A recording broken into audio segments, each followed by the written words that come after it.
మిత్రులారా, సహజంగానే భారతదేశంలో 3 కాలాలు ఉన్నాయి. వర్షాకాలం, చలికాలం, వేసవికాలం. సో వర్షాకాలంలో వర్షాలు, వేసవికాలంలో చలి, ఎండ ఏమంటారు? వర్షాకాలంలో వర్షాలు, చలికాలంలో చలి, వేసవికాలంలో ఎండలు కాస్తాయి. సో వర్షాకాలంలో వాళ్ళ పనులు వాళ్ళు చేసుకుంటారు. చలికాలంలో కొద్దిగా ఇబ్బంది ఉండకపోవచ్చు, చలి నైట్ పూట తప్పితే.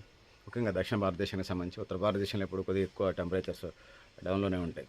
సో ముఖ్యంగా ఎండాకాలానికి సంబంధించినప్పుడు దక్షిణ భారతదేశం టెంపరేచర్స్ ఇలా 37 నుంచి 50 దాకా వెళుతున్నాయని చెప్తా ఉన్నారు. అందుకోసమే పొద్దుపూట 10 నుంచి 12 గంటల్లో పనులు చేసుకొని 1 గంట నుంచి 4 దాకా బయటికి వెళ్ళొద్దని, 4 తర్వాత వెళ్ళండి, దూర ప్రాంతాలకు వెళ్ళినా కూడా ఆ విధంగానే ముందుకెళ్ళాలని, దీనివల్ల అనేక రకాల ఆరోగ్యం పాలవుతారని, సన్ స్ట్రోక్ వడదెబ్బలు పెరుగుతున్న పరిస్థితిని కూడా మనం చూస్తున్నాం. చిన్నపిల్లలు, వృద్ధులు బయటికి వెళ్ళేటప్పుడు కూలీ పని చేసే వాళ్ళ మీద ఈ పరిస్థితి కనపడుతుంది. నీరసం, తలనొప్పులు, వాంతులు లక్షణాలు ఇలా పెరుగుతున్నాయి. హీట్ టెంపరేచర్ ఏదైతుందో ఎండల తీవ్రత దీని మీద ప్రభావం ఉందని చెప్పచ్చు.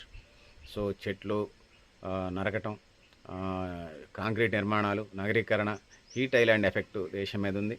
ప్రధానమైన నగరాలు హైదరాబాద్, విజయవాడ, విశాఖపట్నం, ఢిల్లీ దాకా ఈ పరిస్థితులు మనకు కనపడతా ఉన్నాయి. సో ముఖ్యంగా దక్షిణ భారతదేశంలో బెంగళూరు, ఈ దక్షిణ భారతదేశంలో ఉన్న అన్ని చోట్ల ఇదే పరిస్థితి. గ్రామీణ ప్రాంతాల్లో చెట్లు ఉన్న చోట కొంత ఇబ్బంది ఉండకపోవచ్చు. సో తగిన జాగ్రత్తలు తీసుకుని ముందుకు వెళ్ళాల్సిన అవసరం ఉంది. ఏమైనా పనులు ఉంటే తెల్లారుదామున లేచిపోయి 11 చేసుకోవాలి, సాయంత్రం నుంచి నైట్ దాకా చేసుకోవాలి.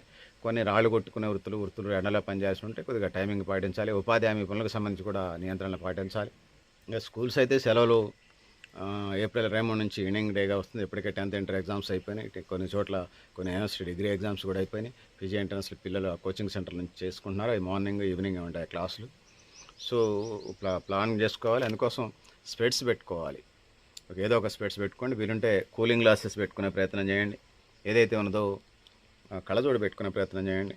ఆ విధంగా ముందుకు పోవాల్సిన అవసరం ఉంది. కళ్ళజోడుతో పాటు ఎండాకాలంలో వైట్ క్లాత్లు వేసుకోండి, వైట్ డ్రెస్లు వేసుకోండి. గొడుగు పెట్టుకొని బయటకు పోయే ప్రయత్నం చేయండి. నీళ్లు 3 నుంచి 5 లీటర్లు నీళ్ళు తాగే ప్రయత్నం చేయండి వేసవి కాలంలో. అంటే కిడ్నీ పేషెంట్లు అంటూ ఉంచండి. డాక్టర్ ప్రికాషన్స్ ప్రకారం వెళ్తారు. 199% ఇది పాలు అవ్వచ్చు. 2 నుంచి 5 లీటర్లు తాగే ప్రయత్నం చేయండి. తెల్లని వస్త్రాలు ధరించే ప్రయత్నం చేయండి. సో ఆ విధంగా ముందుకు వడదెబ్బ తగలకుండా జాగ్రత్తలు తీసుకోండి. కూల్ డ్రింక్స్ తాకండి, అంబర్ గుట్కాలు తినకండి. ఏదైతే ఉందో 2 to 5 లీటర్స్తో పాటు మజ్జిగ తాగండి, లస్సీ తాగండి, నిమ్మరసాలు తాగండి. అదే కాకుండా ఏదైతే ఉందో ఇక దాంతో పాటుగా కొబ్బరి బొండాలు తాగండి, పళ్ళ రసాలు తీసుకుని తాగే ప్రయత్నం చేయండి. ఆ విధంగా ముందుకు పోవాల్సిన అవసరం ఉందని తెలియజేసుకుంటున్నాను.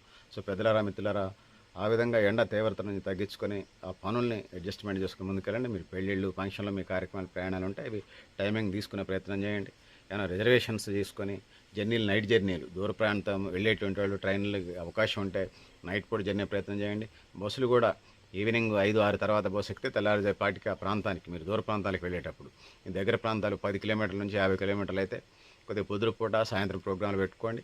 లాంగ్ రన్ అయితే నైట్ జర్నీ పెట్టుకొని డే కార్యక్రమం చూసుకునే కార్యక్రమాలు చేయండి. ఆ విధంగా ముందుకు పోయే ప్రయత్నం చేయాలి.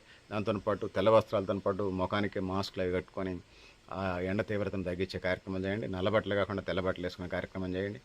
ఆ విధంగా ముందుకు పోయే ప్రయత్నం చేయాలని చెప్పేసి, ఆ విధంగా ఈ వేసవి తాపాలను ముందుకు వెళ్ళాల్సిన అవసరం ఉందని తెలియజేసుకుంటూ, సో పెద్దలారా, మిత్రులారా, మీరు కూడా మీ అభిప్రాయాన్ని కామెంట్ బాక్స్ రాయని తెలియజేస్తూ, నేను గరిడేపల్లి సత్యనారాయణ, న్యూ లక్ష్య ఆర్గనైజేషన్.